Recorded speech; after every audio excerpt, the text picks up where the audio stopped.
अस्सलाम वालेकुम friends, welcome back to my YouTube channel mathematics with Singarali. Friends, आज का जो क्वेश्चन है वो बहुत ही इम्पॉर्टेंट है। ट्राइगोनोमेट्रिक लिमिट का क्वेश्चन है और ये बहुत ही इम्पॉर्टेंट आइडेंटिटी पर डिपेंड करता है। तो आइए इस क्वेश्चन को सॉल्व करते हैं। बहुत ही सिंपल और बहुत ही ट्रिकी क्वेश्चन है। तो सबसे पहले लिखेंगे solution. Limit x tending to 0 tan 3x divided by limit x tending to 0 sin 8x। इस क्वेश्चन में हमने सबसे पहले जो स्टेप अप्लाई किया है वो है quotient rule of a limit. अगर कोई रेशनल फंक्शन है या फिर कोशेंट है तो इसको हम सेपरेट लिमिट दे सकते हैं और इसको भी लिमिट दे सकते हैं। तो सबसे पहले हमने tan x को लिमिट दी है और उसके बाद sin 8x को लिमिट दी है। दोनों को सेपरेट लिमिट हम दे सकते हैं। तो अब क्या करना है, कुछ भी नहीं करना, लिखना है limit x is tending to 0 tan 3x। इस tan 3x को हम क्या करते हैं, डिवाइड करते हैं 3x के साथ। tan 3x को डिवाइड करते हैं 3x के साथ और इसको मल्टीप्लाई भी करते हैं 3x के साथ। एनी मसला? नो मैटर, नो मसला। We can divide any quantity and multiply any quantity. Means अगर डिवाइड भी कर रहे हैं तो मल्टीप्लाई भी करना होगा। और अपान में लिखेंगे limit x is tending to 0 sine 8x है। तो साइन 8x है, इधर जो एंगल 8x है इस एंगल के साथ हम डिवाइड भी कराएंगे और इसी एंगल के साथ मल्टीप्लाई भी कराएंगे। ऐसा हम क्यों कर रहे हैं? क्योंकि हमने एक आइडेंटिटी पढ़ी है जो कि बहुत ही इम्पोर्टेंट आइडेंटिटी है। Limit x tending to 0 sine x upon x is equal to 1।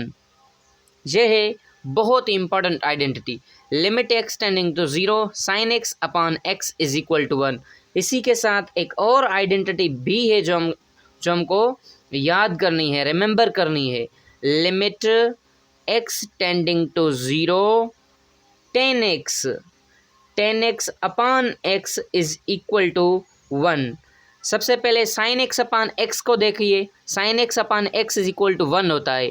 अगर न्यूमरेटर की एंगल जो है, साइन के साथ जो एंगल है वही एंगल अगर डिनोमिनेटर में है तो वो क्वेश्चन, उस लिमिट का जो आंसर है वो 1 होता है। टेन के साथ जो एंगल है अगर वही एंगल डिनोमिनेटर में आ जाए और when x is tending to 0 तो उस लिमिट का जो आंसर है वो 1 आ जाता है। तो हेयर इधर लिखा हुआ था tan 3x। तो tan 3x में जो एंगल इस्तेमाल हुई है, जो एंगल यूज़ हुई है वो है 3x। तो इसी वजह से हमने tan 3x को 3x के साथ डिवाइड भी किया और 3x के साथ मल्टीप्लाई भी किया। तो देखिए इधर tan के साथ जो एंगल है वही एंगल डिनोमिनेटर में है। अगर tan के साथ जो एंगल है वही एंगल डिनोमिनेटर में हो तो उसका आंसर क्या आता है?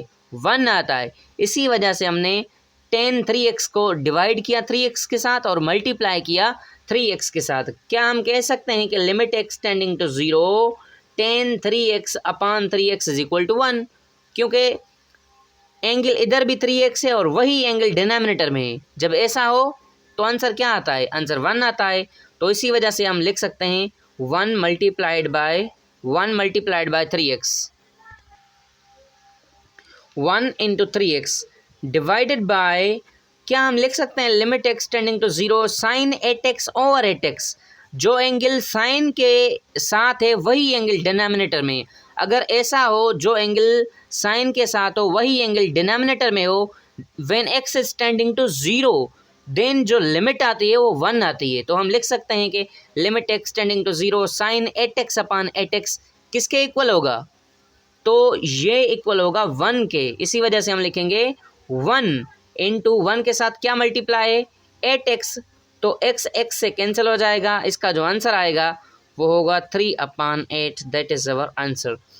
If you like this video, do share with your friends, and if you are new in my channel, kindly subscribe my channel. Thank you for watching this video.